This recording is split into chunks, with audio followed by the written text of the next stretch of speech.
la segunda mitad del siglo XX, la política uruguaya se repartía entre dos fuerzas: el Partido Colorado, que representaba a los sectores urbanos, y su adversario, el Partido Blanco, que defendía los intereses del campo. En la década de los 60, blancos y colorados se enfrentaron a un enemigo común: el Movimiento de Liberación Nacional Tupamaros, el MLNT. Tupamaros se formó en 1963, 4 años después del triunfo de la Revolución Socialista en Cuba. Tenía un objetivo: transformar la sociedad a través de la lucha armada. Su nombre surgió como homenaje a Tupac Amaru.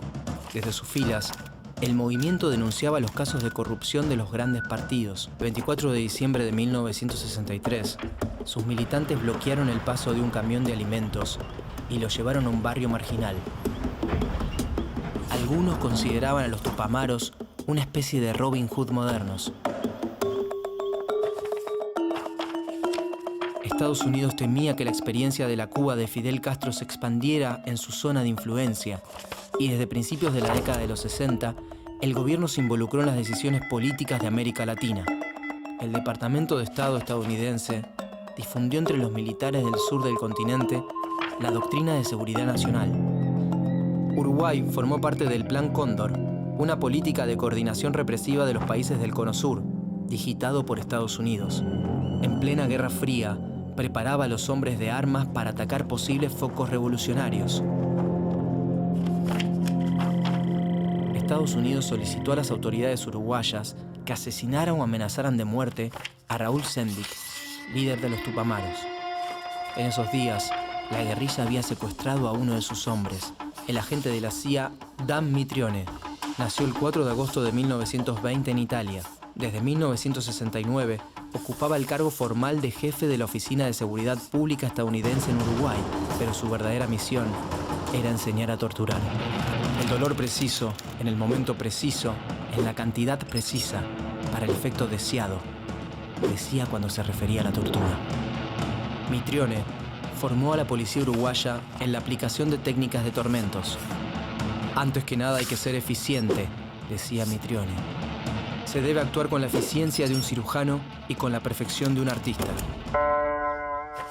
El 31 de julio de 1970, el movimiento Tupamaros secuestró al agente norteamericano para utilizarlo como ficha de cambio en la liberación de 150 militantes detenidos. El presidente uruguayo, Jorge Pacheco Areco, se negó a cumplir las exigencias de la guerrilla y el 10 de agosto, Mitrione apareció en el asiento trasero de un auto robado.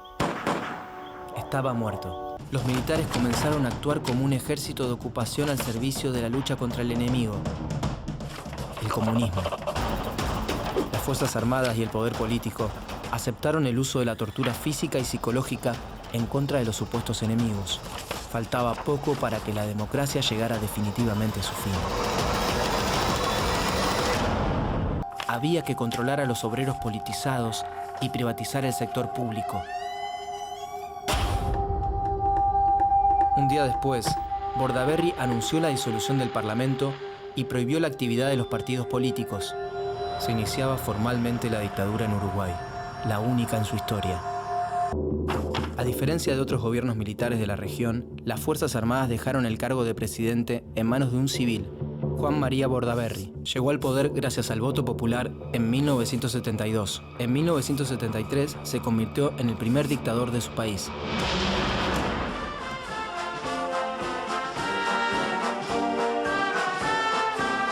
Bordaberry comenzó a gobernar junto con el Consejo de Seguridad Nacional, integrado por miembros de las Fuerzas Armadas.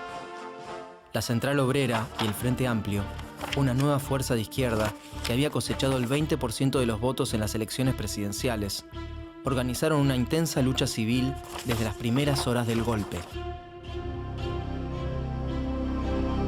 La CNT convocó a los trabajadores a una huelga general y el 9 de julio, obreros y miembros del Frente Amplio organizaron una multitudinaria manifestación en el centro de Montevideo.